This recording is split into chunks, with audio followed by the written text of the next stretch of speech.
고린도후서 4장 13절부터 18절까지입니다.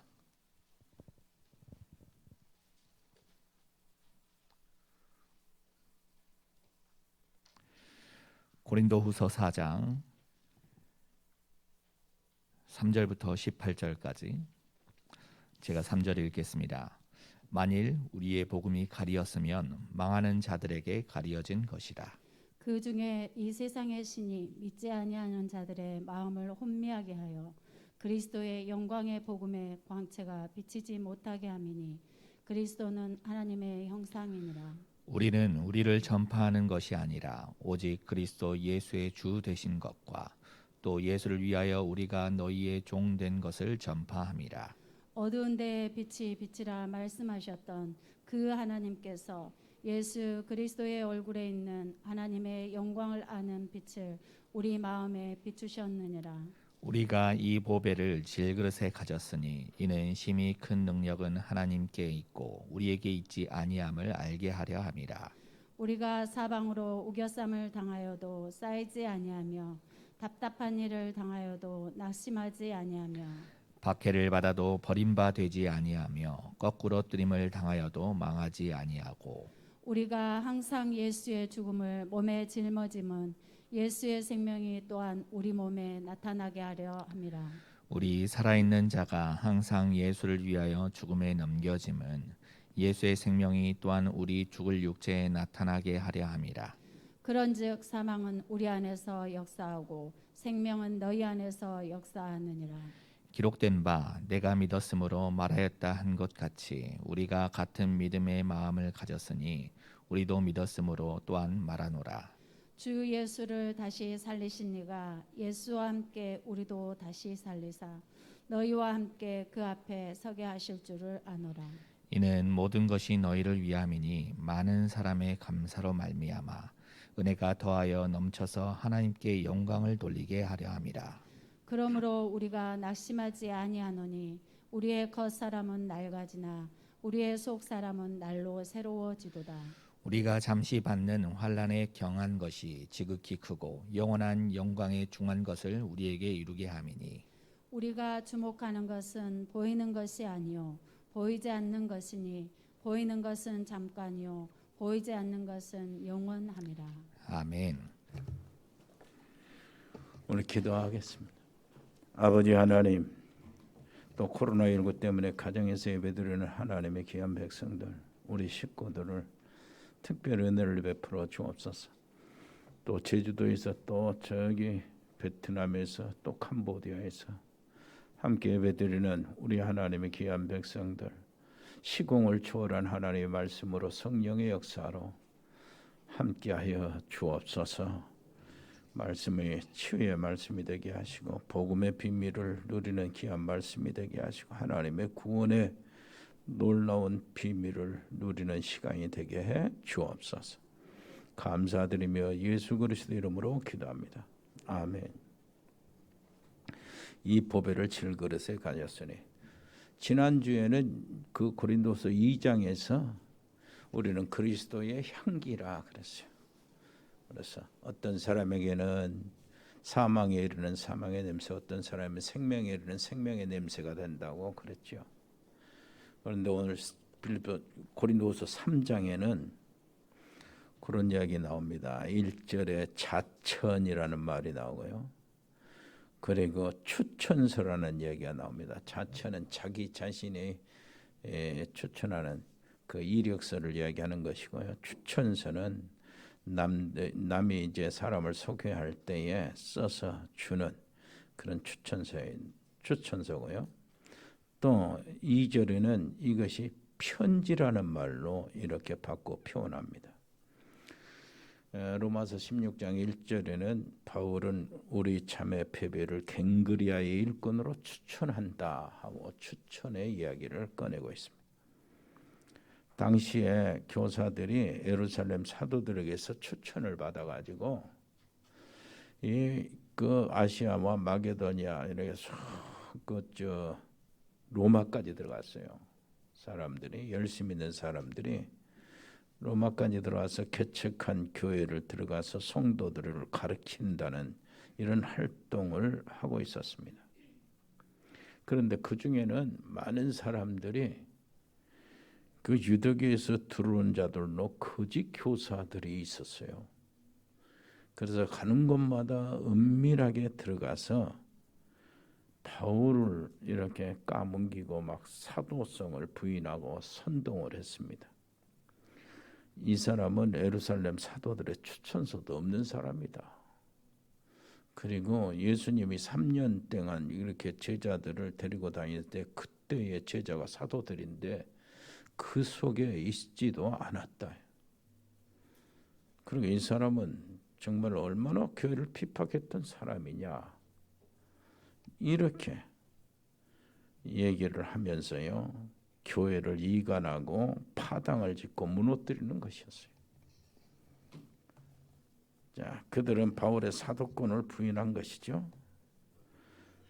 바울은 뭐라고 했습니까? 거기에 3장 2절을 보니까 너희가 바로 우리의 편지다. 너희가 우리의 추천서다. 그렇게 이야기하는 거예요. 고린도 교회와 성도들 자체가 바울의 추천서고 편지고 그리고 궁극적으로는 모든 성도들은 그리스도의 편지라는 겁니다. 너희는 그리스도의 편지다. 3장 1절로 3절에 내용이 있죠. 바울의 주장은 그렇습니다. 나는 추천서가 필요한 것이 아니다. 추천서가 필요 없는 이유가 뭡니까? 2절에 우리 마음에 썼다 그렇게 이야기해요. 우리 마음에 썼다 그 말은 너희 마음에 썼다는 말인데 왜 우리라고 표현하냐면은 바울 자신도 고린도 교회 성도들과 일치가 되어서 그렇게 표현하는 겁니다. 우리 속에 그리스도의 편지가 있다는 거죠. 그러면서 3절에 너희로 말하자면 우리가 전한 복음을 통해서 나타난 그리스도의 편지다. 이렇게 말하는 겁니다. 그래서 어떻게 돼? 편지의 저자는 저기 예루살렘에 있는 사도들이 아니고 그리스도 자신이다. 그 말입니다.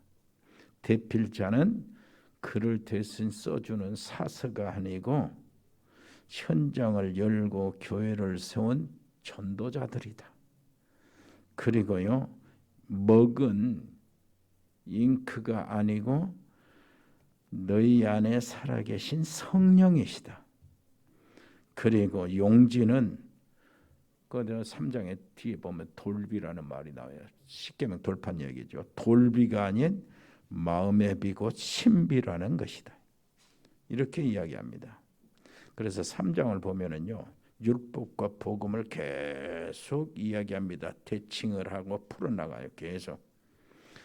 그러는 도중에 모세 이야기로 발전을 합니다. 율법의 대표, 그래도 지금 유대인들이 지금 계속해서 섬기고 있는 신으로 최고로 섬기고 있는 모세요. 예수님 앞에 우리는 모세가 있으니 무슨 말 아니야? 우리는 모세가 있다. 막 이렇게 할 정도로 모세를 이렇게 섬기고 있는데 이 바울은 그 계속 율법과 복음과 율법을 계속 대치하면서 3장 보면은 모세 이야기까지 발전해 나갑니다. 시내산에서 모세와 하나님께서 불러서 이야기하셨다는 거예요. 40일 동안 모세가 하나님께 집중했죠. 그 사건을 이야기합니다. 그때 하나님은 성삼위 하나님이시다. 성삼위 하나님이시죠. 여호와 하나님으로 표현하는데 여호와 하나님이라는 그 단어에는 그 어떤 때는 그리스도 예수님을 직접 말씀하시는 것도 있고요. 성자 말씀하시는 것도 표현들이 많이 있습니다. 어찌됐든 거기에서 성삼위 하나님께서요. 여호와 하나님께서 모세를 불러가지고 모세에게 이야기하시고 모세에게 지시하시고 계시를 주시는 겁니다.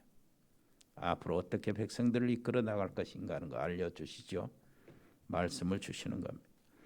그 속에 그 안에 예수님이 계셨어요. 그러니까 예수님은 뭐요? 모세를 불러가지고 그때 계시를 주신 분이라고. 이제 바울이 말하는 건 그 이야기입니다.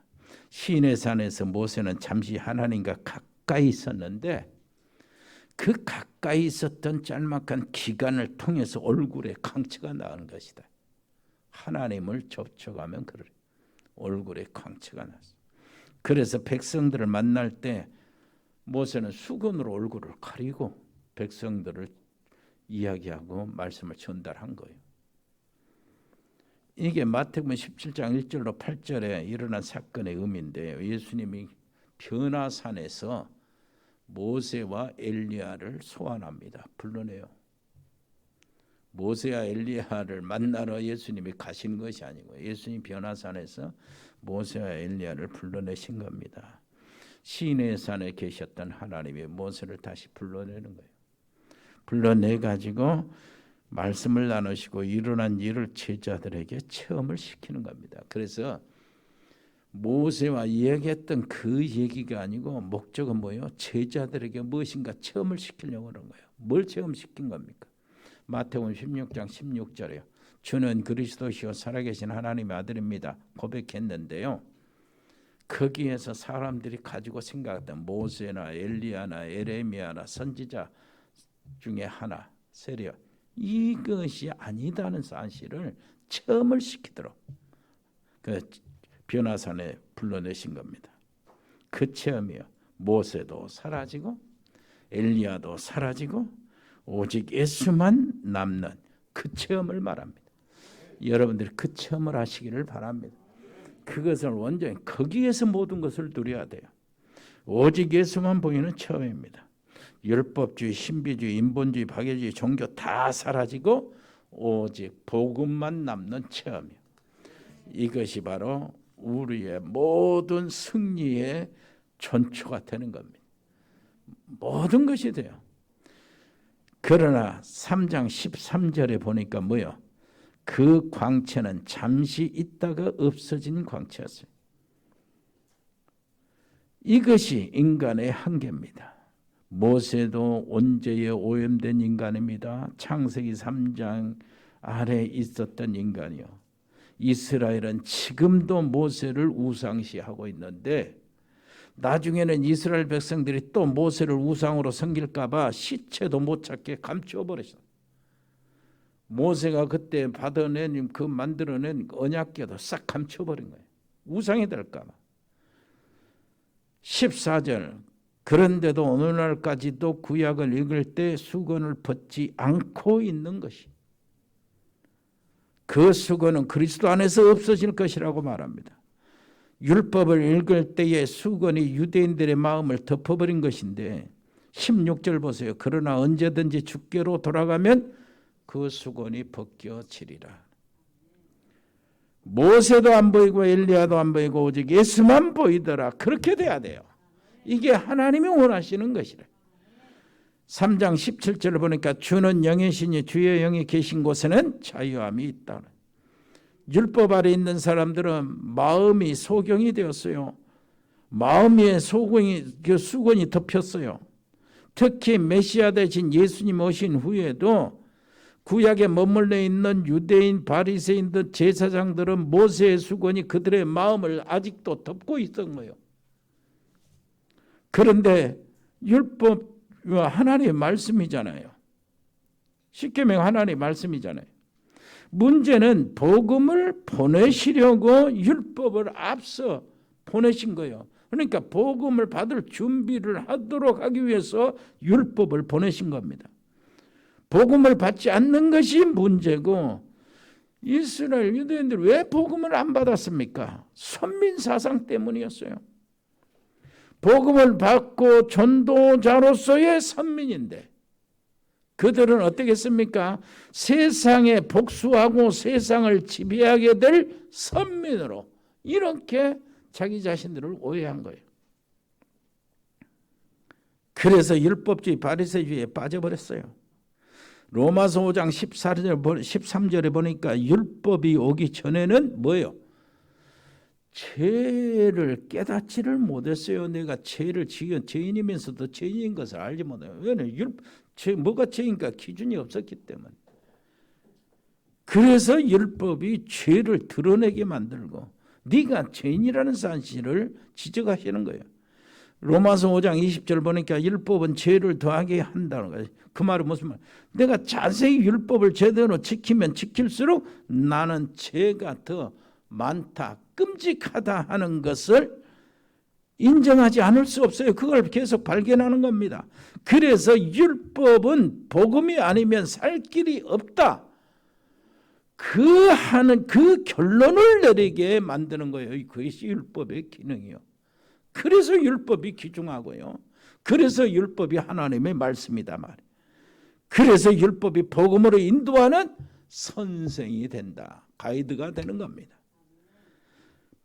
율법은 사람을 판단하고 정죄합니다. 그러나 복음은 사람을 진단하고 처방합니다. 율법은 심판하며 형벌을 내립니다. 복음은 어떻게 합니까? 이해하고 사람을 이해하고 해답을 줍니다. 율법은 죄인을 멸망의 대상으로 보지만 복음은 죄인을 전도의 대상으로 봅니다. 율법은 남의 잘못을 찾아내고 남을 깨뜨리고 남을 직시합니다. 복음은 내 잘못을 찾아내고 나를 깨뜨리는 겁니다. 그러므로 율법 아래에 있는 자들은 저주 아래에 있다는 거예요. 율법을 주시고 복음을 주시고 복음 속에 들어오고 그러니까 복음의 진짜 실체 되신 그리스도가 오셨는데도 아직도 율법에 머물러 있는 자는 저주 아래에 있다 그 말이에요. 그래서 판단받고 정죄받고 심판당하고 형벌을 받고 멸망의 대상으로 이렇게 하나님 앞에 심판대에 서게 되는 거예요. 어쩔 수 없어 그거는. 그래서 갈라디아서 3장 19절 율법은 약속하신 그 씨가 오시기 전까지 있어야 하는 것이다. 그래서 뭐라고 합니까? 율법은 세상에서 과도기적으로 그리스도께서 오실 때까지 자기 자신을 살피도록 주신 하나님의 말씀이에요. 유대인들은 이 과도기의 언약을 맡은 자들인데 언약을 받고 전달하는 일에 실패해서 결국 어떻게 됩니까? 노예와 포로와 속국이 되어버린 것이요. 율법 붙잡고 율법 아래에 있으니까 우리는 이것으로 산다 하니까 율법대로 심판을 받은 것입니다. 구약에도 복음을 주셨어요. 다 복음이에요. 그런데 예레미야 31장 31절로 33절 보니까 여호와의 말씀이니라 보라 날이 이르리니 내가 이스라엘 집과 유다 집에 새 언약을 맺으리라. 이 언약은 내가 그들의 조상의 손을 잡고 애굽 땅에서 인도하여 내던 날에 맺은 것과 같지 아니할 것은 내가 그들의 남편이 되었어도 그들은 내 언약을 깨뜨렸음이라. 여호와의 말씀이니라. 그러나 그날 후에 내가 이스라엘 집과 맺을 언약은 이러하니 곧 내가 나의 법을 그들의 속에 두며 그들의 마음에 기록하며 나는 그들의 하나님이 되고 그들은 내 백성이 될 것이라. 여호와의 말씀이니라. 이걸 받았어요. 이런 말씀이 한두 번이 아니에요. 수도 없이 했거든. 그래도 아직까지 유대인들은 예수님이 오셔서 그리스도 메시아가 오셨음에도 불구하고 구약을 자기 멋대로 붙잡고 고집하고 있었던 것입니다.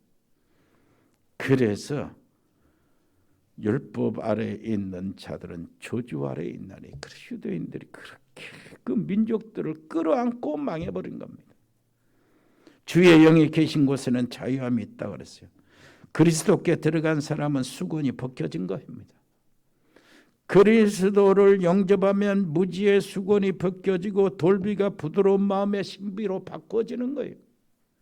이들에게 자유가 있습니다. 의식적인 율법으로부터의 자유입니다. 사단과 죄와 노예로부터 자유가 주어집니다. 운명과 팔자로부터 자유가 주어지며 저주와 지옥의 권세로부터 자유가 주어지며 귀신과 가문의 재앙으로부터 자유가 줍니다. 이상하게 계속 실패하는 사람이 있습니까? 빨리 예수님을 영접하면 돼요. 여러분 통해서 그 예수님이 그리스도라는 사실을 정확하게 알려주시기를 바랍니다. 언제든지 하나님께 가까이 갈 수가 있는 자유가 주어지는 거예요. 그래서요, 한번 생각해 보세요. 운명에서 빠져나온다. 팔자에서 빠져나온다. 지옥의 권세에서 빠져나온다. 가문의 저주에서 빠져나온다. 사람이 살다 보면 실패할 수가 있는데 대대로 실패하는 거예요. 어떤 사람은 병이 들었는데 그 병원에서 병명도 안 나와요. 그러니까 병원에는 어떻게 할 수가 없어서 신경성이라고 그 단어를 붙여서 진단을 하는 겁니다. 분명히 그러거든. 여기 옷 속에서 탁구공 같은 것들이 꾹 올라갔다 내려갔다 하고 숨이 막히고 막 그럽니다. 그런데 병원 엑스레이 지금 아무것도 안 보여. 이런 것들이 있어요. 이상하게 가정 안에 재앙이 들어닥치는데 이상합니다. 사람이 죽어가고 막 그럽니다. 저주가 막 실패가 막 교만이 완전히 막. 빨리 예수님을 믿고 흑암의 세력, 저주의 세력, 가문의 저주의 사슬들이 딱 끊어져 버려야 돼요. 언제든지 하나님께 갈 수 있는 자유를 그때 얻게 됩니다. 주 예수를 부를 수 있는 자유. 주 예수를 믿으라. 그리하면 너와 네 집이 구원을 얻으리라. 그리스도 이름을 함부로 부를 수 없어요. 불신자들 어떻게 그리스도 이름을 함부로 부릅니까? 주의 이름을 부를 수 없습니다. 아무리 급한 일이 생겨도 그들은 우리 아버지 하나님 이름을 부를 수가 없어요. 귀신 들린 사람을 상대해 보세요. 예수님 부르는 다른 건 다 따라하는데 예수 이름 부를 때는 그 따라 사람이 입을 꽉 다물겠어요.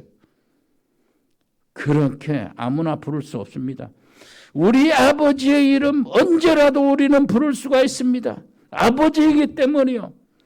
전능하신 하나님, 창조주 하나님, 인간의 생사복을 다스리는 하나님이 우리 아버지입니다. 부르면 아버지는 언제든지 응답하십니다. 어디서나 언제든지 아버지는 응답하시고 계시는 겁니다. 얼마나 우리의 특권이 귀한 것입니까? 이거 아무나 부를 수 없는데 우리는 언제든지 부른다니까. 한번 따라서 합시다. 그래서 염려할 것이 없다. 구약의 시내산에서 그 백성들 어둡고 무서운 구름 안에서 하나님의 영광을 봤어요. 그러나 우리 복음 안에 있는 자들은 거울로 보듯이 하나님을 편하게 환하게 그 영광을 보는 겁니다. 그래서 지금도요. 그 하나님은 우리 안에 계신다니까요. 그래서 우리 복음 교회가 보좌와 연결된 안테나고 세상을 지키는 파수망이 되는 거예요. 모세의 특권 중에 특권은 육신을 입었으면서 하나님과 친구처럼 이야기했다. 그게 특권 중에 특권이야. 미리암과 다른 고라의 자손들이 모세를 반역하고 너만 성령 하나님의 신 받았냐? 우리도 받았다. 이렇게 하면서 너만 지도자냐? 우리도 지도할 수 있다. 이렇게 해서 반역했을 때 하나님이 뭘로 판결했어요? 야 이놈들아, 모세는 나와 직접 대면해서 이야기한 자다. 이걸로 판결했다니까. 모세가 옳다는 것은. 특권 중에 특권이 육신을 입었으면서도 하나님과 친구처럼 이야기한 것입니다. 그러나 우리는 더해. 벗은 얼굴로 주님을 보는 것입니다. 매일 보좌를 바라볼 수 있습니다. 보좌의 축복, 시공을 초월하신 하나님의 말씀, 하나님의 성령의 역사가 우리 안에서 일어나거든요. 우리에게 하나님은 시인의 산에 계시는 것이 아니고 우리 안에 들어와 버리신 거예요. 하나님이 나를 보실 때 성자 하나님의 피값으로 보시는 겁니다. 피로 값주고 사셨기 때문이요. 성령 하나님은 아버지의 영이요, 그리스도의 영이요, 예수의 영이요, 진리의 영으로서 내 안에 들어와 계신다니까요.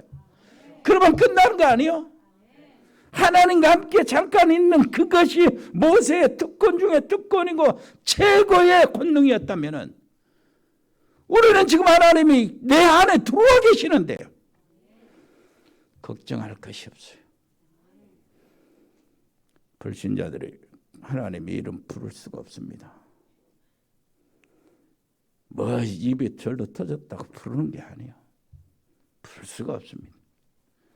우리는 언제든지 아버지의 이름을 부르는 아버지 하나님의 자녀들이.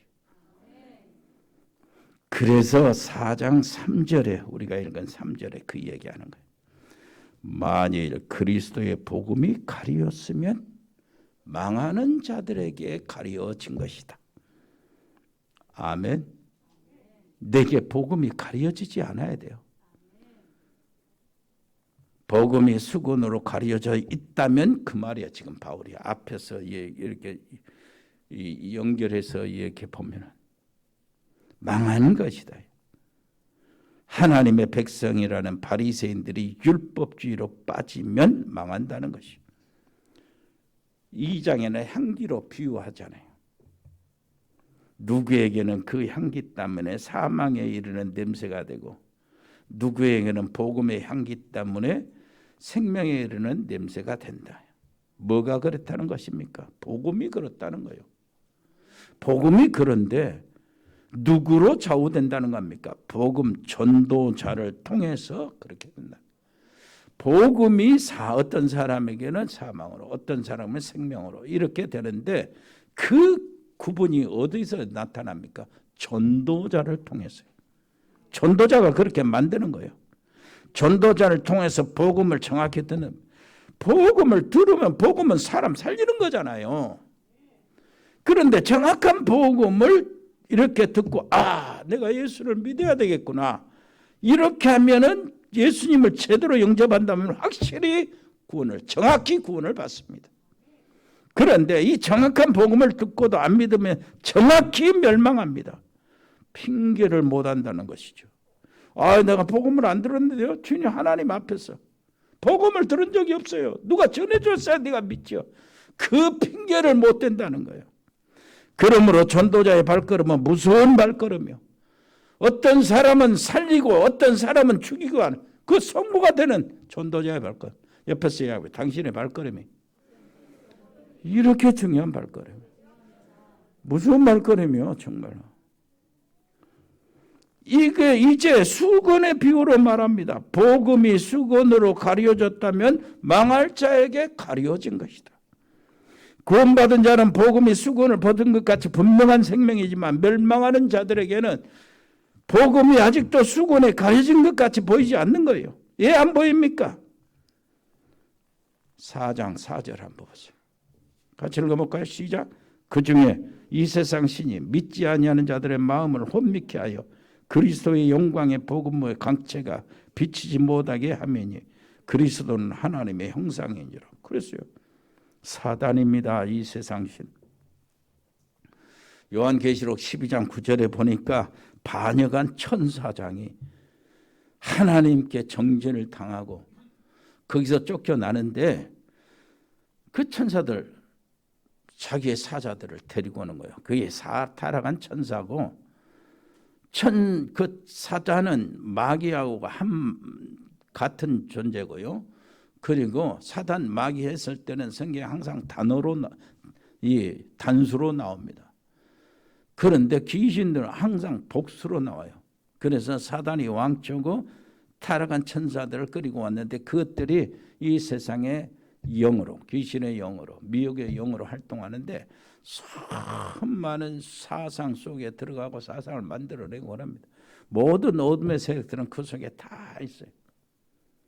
이것이 바로 귀신들이.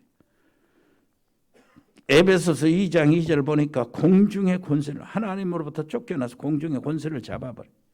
어떻게 잡습니까? 창세기 3장 1절 5절 보니까 아담과 하와를 미혹해서 완전히 자기 안으로 끌어당겨버린 거예요. 함정을 파가지고 완전히 잡아버린 겁니다. 그리고 에베소 6장 12절 보니까 이가 뭐라고 표현합니까? 어둠의 세상 주관자로 표현합니다. 예수님은 요한복음 12장 31절에서 이 세상 임금으로 인정하고 있어요. 이 세상이 왜 그렇습니까? 다 꼬여가지고 자기 것 만들어버렸으니까 이 세상이 임금이라고. 세상 공간은 이 두 실체가 대조가 되는데요. 그리스도와 마귀, 신자와 불신자, 하나님의 자녀와 마귀의 자녀, 빛과 어둠, 생명과 사망, 이게 대치는 거였어요. 그런데 이 속에서요, 그리스도께서 완전히 승리하셨어요.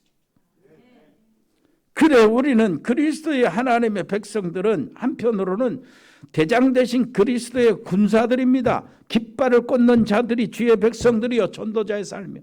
그리스도께서 승리하는데 그 뒤에 따라다니면서 깃발을 꽂는 거예요. 이게 정복이요. 흑암 세력의 흐름이 있습니다. 지금도 세상에는 보이지 않게 흐르는데 요즘 12가지 흐름이라고 안 합니까? 창세기 3장 1절 5절 사탄이 이호가에 범죄했고 하나님 언약을 파기했어요. 그리고 창세기 6장 1절 5절 사람들이 큰 물을 이루기 때문에 거기에 사탄의 영을 받은 자, 이 네피림, 싸움꾼, 전쟁꾼, 사냥꾼들이 지배하여 자기 자신을 우상화시킨 겁니다. 이것들이 지금도 계속되고 있어요.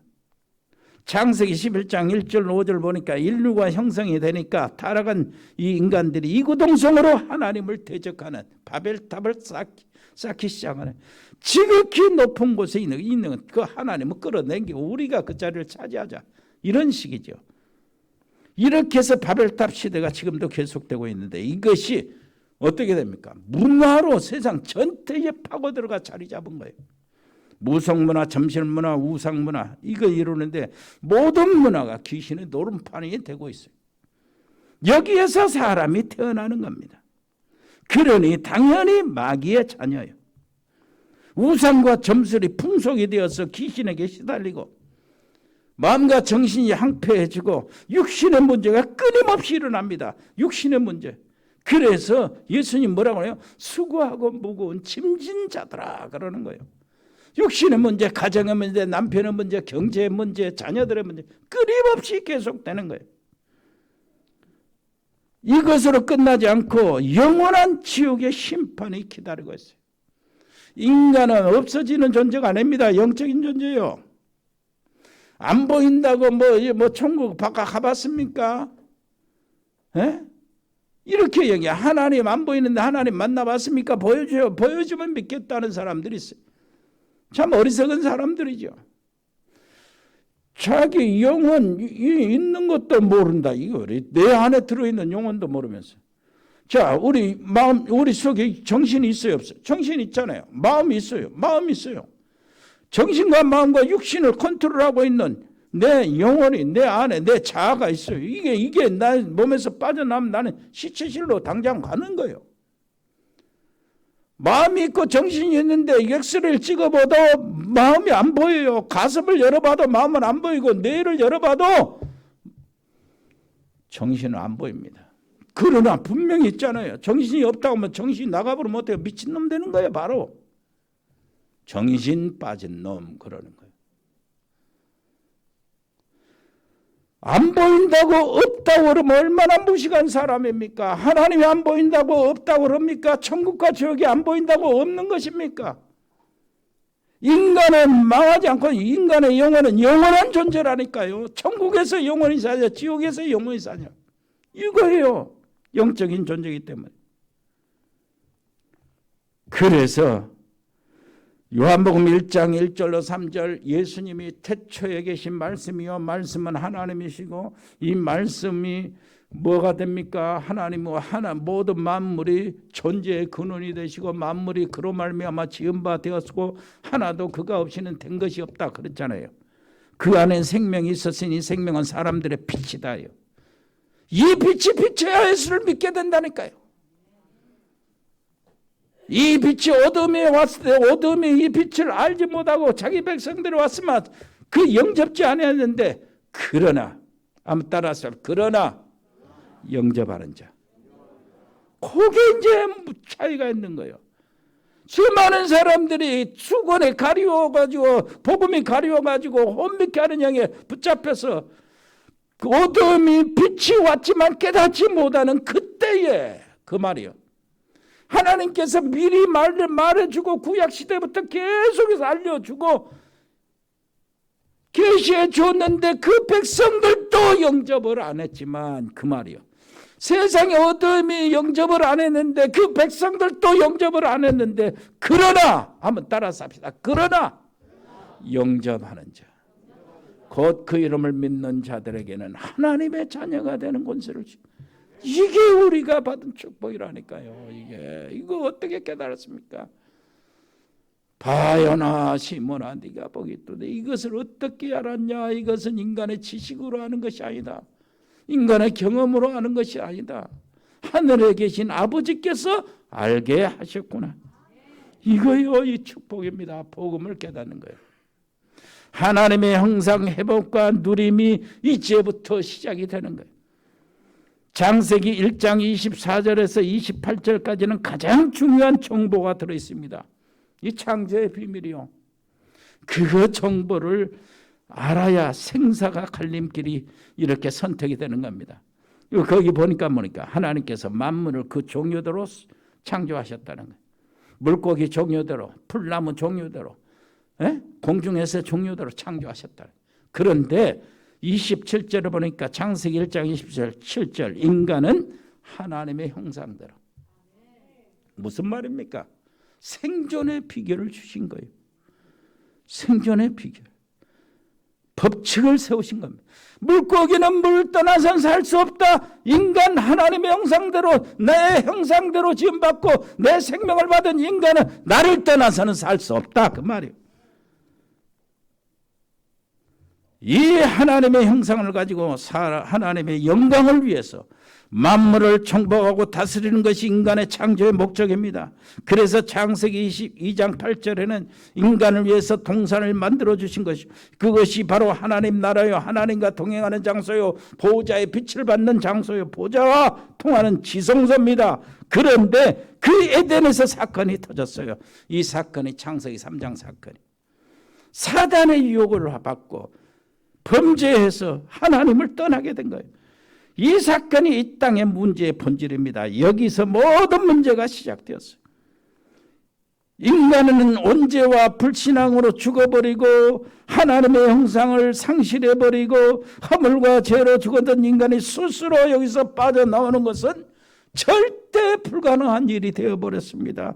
그래서 하나님이 구원자를 약속하시고 그저 믿기만 하면은 구원받도록 해준 거예요. 그 구원자가 하나님의 아들이시고 그리스도 되신 예수님이십니다. 그래서 그리스도는 오늘 4장 4절 6절 뭐라 그래요?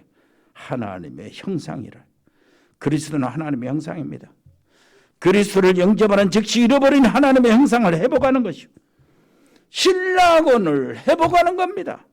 인간의 권능을 회복하는 거예요. 인간의 권리를 회복하는 겁니다. 진짜 인간을 회복하는 거예요. 인간 자신을. 영원한 생명을 회복하고 뺏긴 것을 다 회복하는 것이요. 잃어버린 모든 것을 회복하는 것이 예수님의 영접입니다. 이 얼마나 놀라운 일입니까? 이 놀라운 일을 하는 자들이 전도자요. 그래서 하나님이 전도자를 감탄하고 탄성을 보내는 겁니다. 이사야 52장 7절 보니까 좋은 소식을 전하며 평화를 공포하며 복된 좋은 소식을 가져오며 구원을 공포하며 시온을 향하여 이르기를 네 하나님이 통치하신다는 자의 산을 넘는 발이 어찌 그리 아름다운가. 그럼 네 파수꾼의 소리로다. 우리의 소리요. 파수꾼 우리의 소리. 로마서 10장 15절에는 보내심을 받지 않았으면 어떻게 전파하리요?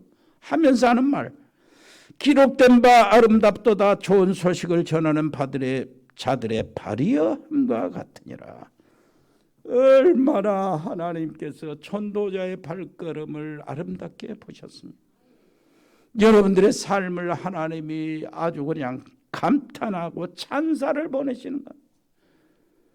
그 자녀들 똑똑한 자녀들을 보면은 그 부모가 얼마나 기쁩니까? 그 찬사를 보내는 거예요.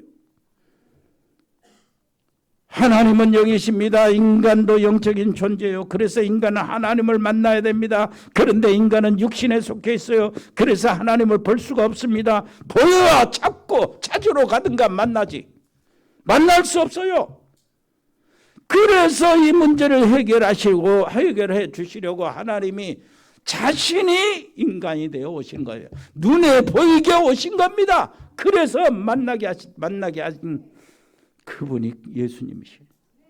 육신을 입고 오신 예수님. 아멘. 이 보배를 질그릇에 가졌으니. 저번에 소천하신 이어령 교수님 있죠. 왜? 장로님이시고 철학자고 석학이고 시대의 지성으로서 예수님을 진짜 만났어요. 참 이런 분들이 믿는 것이 어려운데 진짜 하나님의 은혜를 입었어요. 예수 믿고 그 뒤로는 주로 그리스도의 진리를 성경을 풀어쓰기를 기뻐하시는 것 같아요.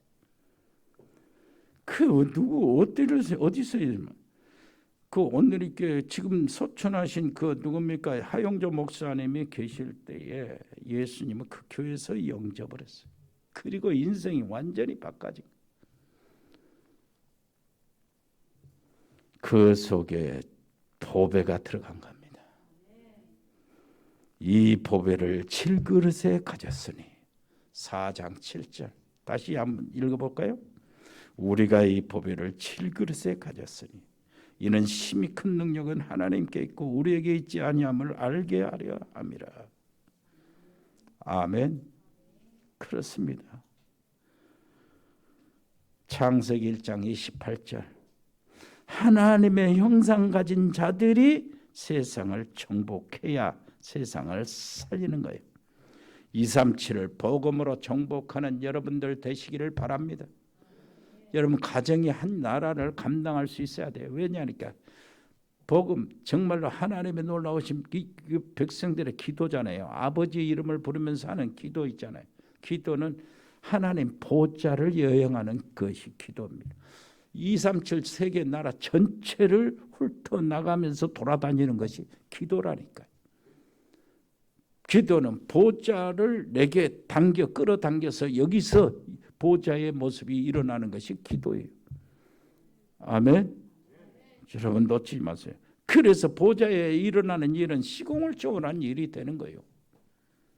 그래서 우리가 여기서 말씀을 전하는데 어디로 갑니까? 인도 막 할 것 없이 이스라엘까지 다시 가잖아요. 우크라이나 스리랑카 파키스탄 싹 매일같이 쏴대잖아요. 하나님 말씀. 하나님 말씀이 가면 성령이 역사하시고 그렇게 되는 거예요. 정말로 우리가 정복자란 말. 땅 메뚜기 늘리려고 수많은 생명을 죽이는 저 어리석은 자 네피림 그 스탈린 시대를 회복을 꿈꾸며 전쟁을 일으킨 푸틴 이런 정복이 아닙니다. 우리는 땅 메뚜기가 아니라 전 세계를 살리는 정복이에요. 전 세계를 정복하는 거예요. 이것은 지상의 육해 공군이 필요한 게 아닙니다. 하늘의 군대, 보좌의 군대가 필요한 거예요. 하나님이 다스리는 모든 곳에 있는 천군이 필요한 겁니다. 그들은 시공을 초월하는 존재로 하나님의 말씀을 수행하고 있는 중에 있어요.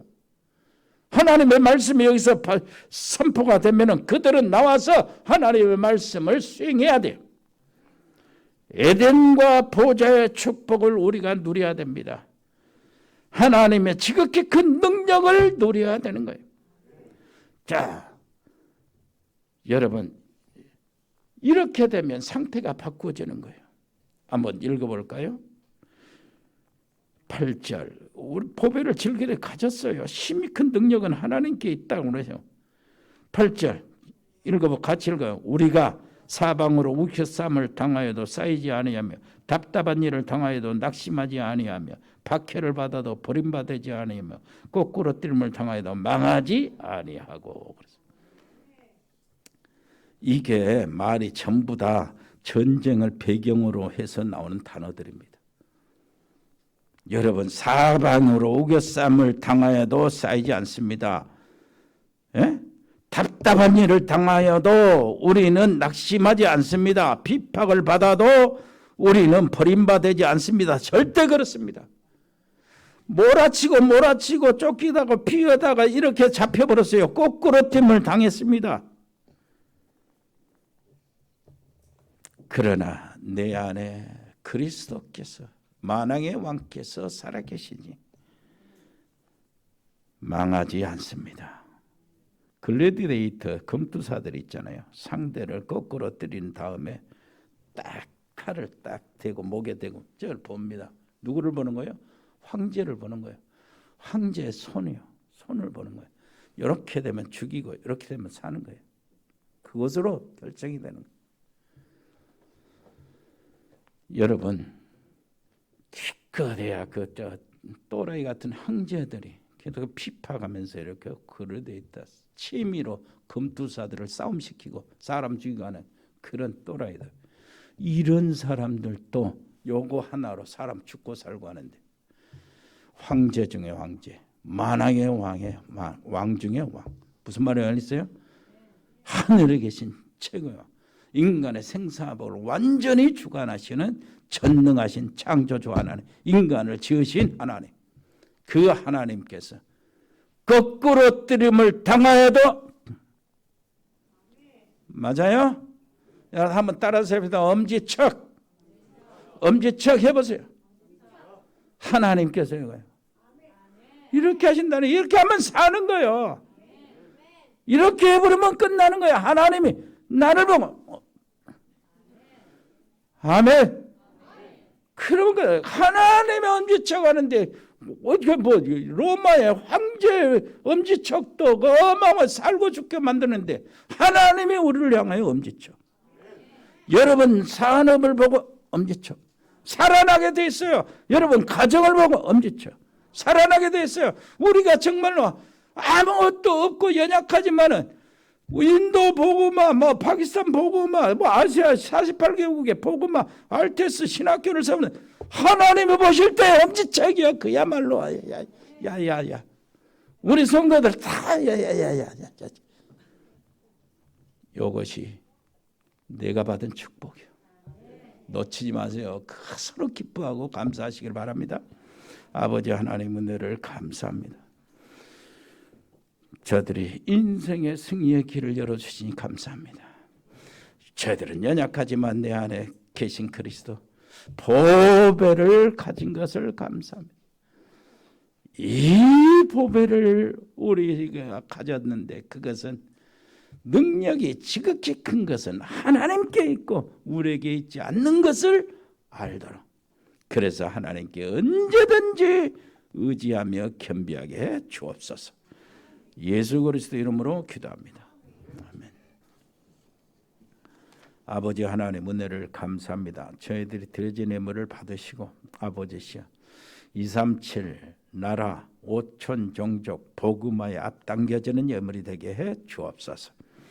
동남아 흩어져 있는 우리 식구들이 있습니다. 필리핀의 장날수 선교사, 그리고 태국의 조현태 선교사, 그 태국의 RTS 신학교와 우리 100명의 멤버들, 베트남의 임명규 집사님과 그 사업체 MTG와 아버지 그 지교회가 온전히 RTS가 되도록 하나님 축복해 주옵소서.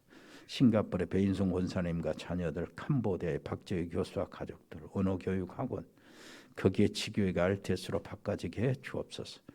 멕시코의 채널의 집사 양은지 렘넌트, 미국의 LA 참사랑교회 강만석 선교사, 이승엽 렘넌트, 호주 가우드 호인이 재현이 특별히 우리 렘넌트들을 보호해 주시고 언약이 힘해지지 않도록, 언약 바깥으로 빠져나가지 않도록 하나님이 울타리 쳐주시고 보호해 주옵소서.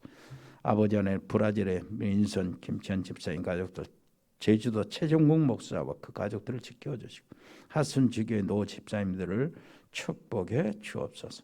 서남아와 중앙아시아에 있습니다. 카자흐스탄 세영 선교사 가족들을 지켜 주옵시고 이승열 선교사 믿음이 떨어지지 않도록 보호해 주옵소서.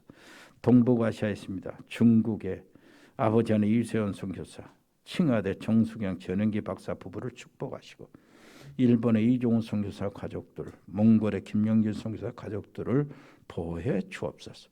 동유럽의 그 러시아의 아주의 남미의 아버지시 올해 전도 흩어져 있는 전도학교 있습니다. 우크라이나, 멕시코, 이디오피아, 시에라리온, 인도, 파키스탄, 이스라엘 22개의 전도학교를 하나님 축복하시고 그 신학교 우크라이나, RTS, 러시아, 시베리아 신학교, 파키스탄, 인도 총 7개 신학교와 아버지 하나님이여 우리 교회가 담당하고 있는 파키스탄 카라치, 카니왈, 칼로니, 라호르, 발로스탄 이 5개 신학교를 축복해 주시고 우리가 감당하게 해 주옵소서. 특별히 필요합니다. 렘넌트 통역 선교사가 일어나게 해 주옵시고 세계복음 전달 카페와 운영자를 축복하시고 건강을 주옵소서. 아버지, 운동하는 렘넌트도 있습니다. 우리 축구 유진이, 유성이를 특별히 하나님이 축복하시고 붙잡아 주옵소서. 귀를 열어주시고 아버지 하나님 영광이 그 렘넌트를 통해서 드러나게 해 주옵시고, 현우도 붙잡아 주옵소서. 궁복무하고 있는 정요환, 고용우, 김성현, 박준수, 김산, 김지민, 박희성, 아버지 하나님이여, 이 용사들이 영적인 용사들이 되게 해 주옵소서. 청년들이 있습니다. 예지 직장생활인 청년들, 장로님들 또 건강을 주시옵소서. 한 사람 한 사람 건강케 해 주옵소서. 그들이 렘넌트를 발판이 되는 그 일을 끝까지 감당하게 해 주옵소서. 이번 증후군에 치료받고 있는 사랑하는 우리 성도들을 보호해 주시고, 아버지 하나님이여, 주님의 능력의 손으로 어루만져 주시고 이루하시고 강건케 해 주옵소서. 전문팀들이 있습니다. 일회산업팀, 공무원팀, 세무, 교육, 경찰, 소방 공무원들 피곤치 않도록 도와주시고, 디자인팀, 미용팀, 로고스팜, 에코홀딩스, 병원에 근무하는 의사, 간호사, 의료팀들이 있습니다. 정말로 피곤치 않도록 보호해 주옵소서. 법조인, 양소연 변호사, 복지팀, 방송인, 또 아버지시여 JCCA팀, TN코리아, 이레전원개발, 중개발, 전국상사, 동양물류, 주연육동, 송수동, 까비, 흑돌이, 하진육동, 하진시교, 인컵인테리어, 서름건설, 주원주택건설, 다은그로벌, 태양건설, 모시사랑, 스마트팜, 아름다운 산업, 도드람 산업, 봉산농장, 그 위에 모든 사랑하는 성도들이 하고 있는 자영업들, 아버지 하나님의 직장들을 축복해 주옵소서. 선교 기업이 일어나서 237 나라 세계 복음화 일을 감당케 주옵소서. 감사드리며 예수 그리스도의 이름으로 기도합니다. 아멘. 주 예수 그리스도의 은혜와 아버지 하나님의 크고 놀라우신 사랑과 성령의 교통하심이 여기 복음의 사람들 머리 위에, 저들의 가정 위에, 저들의 사업 현장 위에, 직장 현장 위에, 우리 렘넌트들 학업 현장 위에 영원토록 함께 계실지어다. 아멘.